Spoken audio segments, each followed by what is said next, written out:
I believe in the power of a mother. I believe in her love, strength, generosity, and willingness to do absolutely anything for her child. Mothers are a child's caretaker, support system, ATM, and biggest fan.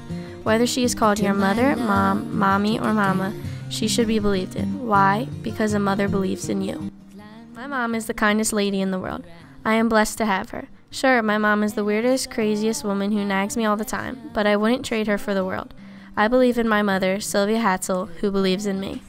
My three children, my son Jimmy is 21, my second child Jack is 19, and Jane is 16. The best part of being a mom is being able to watch your kids grow up from when you have them as a little infant in your arms, grow up and have fun and be silly young kids, and it's really very, very fulfilling to watch them get older and see those little crazy little, habits or quirks that they had as a little guy or a little gal, and thriving, and it's really fun to watch them as young adults. I think the hardest part about being a mother is letting go. They need to grow up on their own, and it's really hard. I love my kids because all three of them are great kids. They have a good personality, they're fun. It's hard to let them go off to college. It's hard to let them get their own apartment. It's very hard, but it's the right thing. Although my mom is great, she is not the only one. My teacher, Mrs. Armineau, is a remarkable mother, both in and out of the classroom. Miss Armineau has two biological sons, Jake and Joshua, both of whom have autism. This past year, she also adopted Lily, a little girl from China, who has a cleft lip and speaks no English. As anyone can see, she takes on a tougher parenthood than the average person, and for that, I believe in Mrs. Armineau. God gave me three wonderful children, three beautiful children, and trusting me to take care of them. That is the greatest gift. We're not just moms, we're their advisors, their guides.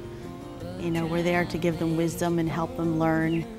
Sometimes being strong for your children is difficult, especially when your children have problems. The greatest day of my life was the day I became a mother when my son Jake was born. But for the first couple years, he didn't talk.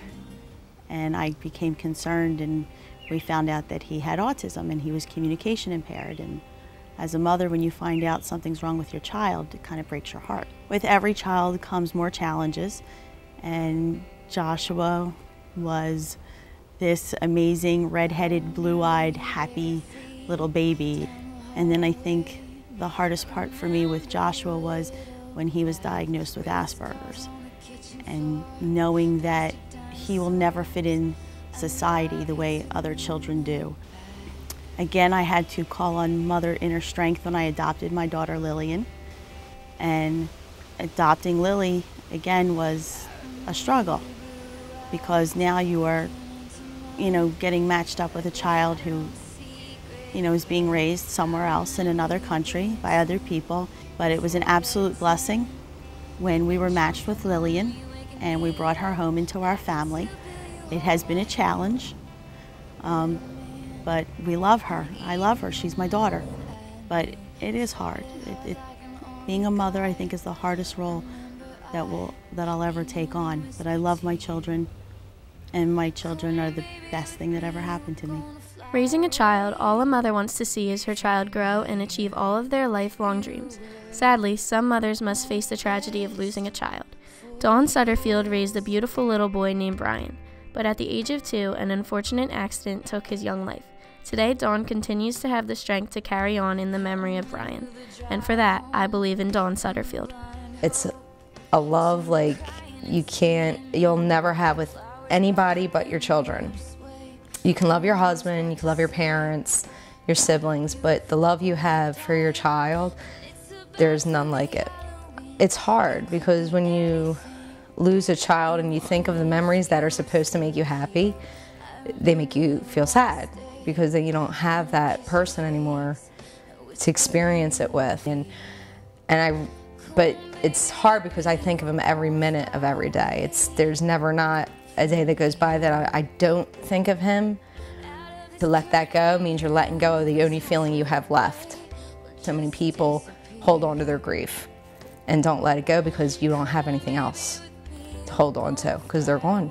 So that's what you hold on to. It's like your last thing you have of them is the sadness. But when you have children, you also have to put that face on that everything's great, and you just do it. You don't know where you find the strength, but that's what we do. We have to be there for our children, and sometimes, even if I want to be sad, I can't be. You're their protector, their therapist. You give them advice, you help them calm down. When they're sad, you comfort them.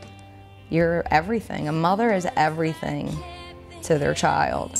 Even when they're older, you're always going to feel their pain when they're sad or hurt. And a mother's love is a love like no other, and I'm so thankful that I've gotten to do that 4 times. And I'm continuing to be a mom. I'll always be a mom. I think being a mom is the best thing. There's nothing like it. Even though we may not show it as much as we should, everyone should believe in the power of a mother. Mothers are the shining light in every child's life. N.K. Jemisin once said, "In a child's eyes, a mother is a goddess. She can be glorious or terrible, benevolent or filled with wrath, but she commands love either way." I am convinced that this is the greatest power in the universe. If I grow up to be half as great as my mom, I'll be more than grateful. After all, wow is mom upside down.